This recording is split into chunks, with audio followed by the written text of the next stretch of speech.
Good afternoon. আজকে সকালে আসিনি, কারণ সকালে সেরকম মুভমেন্ট কিছু ছিল না। আর মার্কেটকে একটু বোঝার জন্য তো টাইম লাগে, তাই দুপুরবেলা এলাম, আবার রাত্রেবেলায় আসবো। তো এখন মার্কেটের যা নিউজ শনিবার রোববার দিন পেয়েছি, তাতে 30শে জুলাই পর্যন্ত মার্কেট কিন্তু খুব ভোলাটাইল থাকবে। কারণ পাওয়েল সাহেবকে রিজাইন করানোর জন্য ট্রাম্প বাবু অনেক চাপ দিচ্ছে, এবং সেটা কোর্টের দ্বারস্থ হয়ে নিচ্ছে। অফিসিয়ালি পাওয়েল বাবুর 2026-এ রিজাইন করার কথা, বিফোর টাইম তাকে রিজাইন করানোর জন্য চাপ দিচ্ছে। সেটা যদি হয়, মার্কেটে কিন্তু একটা বড় নেগেটিভ ইম্প্যাক্ট পড়বে। এবং কখনো কখনো টুইট করছেন ট্রাম্প বাবু যে ওনাকে রিজাইন করিয়ে দেওয়া হবে, তার জন্য মার্কেট পড়ে যাচ্ছে। কখনো বলছেন না এই খবরটা মিথ্যে, তখন মার্কেট উঠছে। এই ওঠানামার মাঝখানে কি হয়, যারা খুচরো ব্যবসায়ী বা রিটেল ট্রেডার আমাদের মতন, এই ট্রেডার্সদের অবস্থা খারাপ হয়। ঠিক আছে, আমরা মার্কেট প্রেডিক্ট করতে পারি না ঠিক মতন। মার্কেট এক জায়গায় রেঞ্জ বাউন্ড হয়ে থাকলে আমরা বলি যে ঠিক আছে, রেঞ্জ বাউন্ড থাকা খুব ভালো, যে কোনো একদিকে মার্কেট মুভ করবে।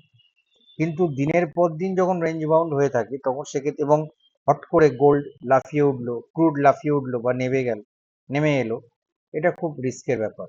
ঠিক আছে, তাই জন্য আমি বলবো যে, আমি প্রেডিকশন দিয়ে দিচ্ছি, আমি করে দিচ্ছি। আমি বলবো যে যারা মার্কেটে থাকেন খুব সাবধানে, হট করে কোনো মুভ দেখে তার পেছনে ছুটবেন না, একটু ওয়েট করে যাবেন এবং নিউজগুলো ফলো করবেন। নিউজের জন্যই কিন্তু মার্কেটের এই অবস্থা, বারবার বলছি।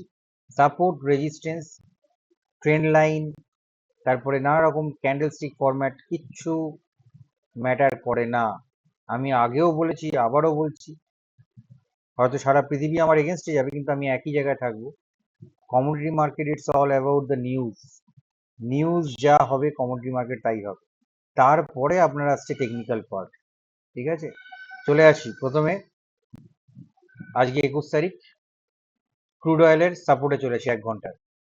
প্রথম সাপোর্ট একটু চেঞ্জেস করেছি, 5718, তারপরে 5697, তারপরে 5633, তারপরে দেখুন এটা ব্র্যাকেটের মধ্যে আছে 5603 থেকে 5579, তারপরে 5554 থেকে 5526, তারপরে 5435 থেকে 5414। রেজিস্ট্যান্সে একটু চেঞ্জেস আছে, 5910 থেকে 5931, 5866 থেকে 5903, 5973 থেকে 5994, তারপরে 6247, 6448। আগে তো মার্কেট ভাঙুক, তারপর দেখা যাবে। এত উপরে তো আগে উঠুক, তারপর আরো আছে লেভেলস, সেগুলো পরে দেখা যাবে।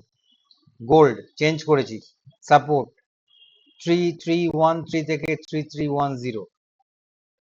ঠিক আছে, তারপরে হচ্ছে 3304, তারপরে 3287 থেকে 3282, তারপরে 3270, তারপরে 3260 থেকে 3255। রেজিস্ট্যান্স সেম রেখেছি, কোনো চেঞ্জেস করিনি। না সরি, একটা চেঞ্জেস হয়েছে, 3366 থেকে 3370, 3373 থেকে 3377, তারপরে 3387 থেকে 3393। ঠিক আছে, ট্রেড করুন সাবধানে, বারবার বলছি। আর নিফটির আমার আগের বৃহস্পতিবার না শুক্রবার দিনকে আমি নিফটির প্রেডিকশন করে দিয়েছিলাম, সেম থাকবে, কোনো চেঞ্জেস নেই। এর মধ্যেই মার্কেট দেখবেন কিরকম নাচানাচি করে। আমার আমার দাগকে আমি বারবার বলছি, আমার কাটা দাগ বা আমার যে প্রেডিকশন করে দিই যে লাইন, তাকে ভাঙা বা তাকে মানে কি বলবো, মানে তাকে রেসপেক্ট না করা মার্কেটের পক্ষে একটুখানি চাপের ব্যাপার হয়ে যায়। মার্কেট তাকে রেসপেক্ট করতে বাধ্য হয়। আপনি হয়তো কেউ বলবেন অহংকার করছি, অহংকার নয়, এটা কনফিডেন্স।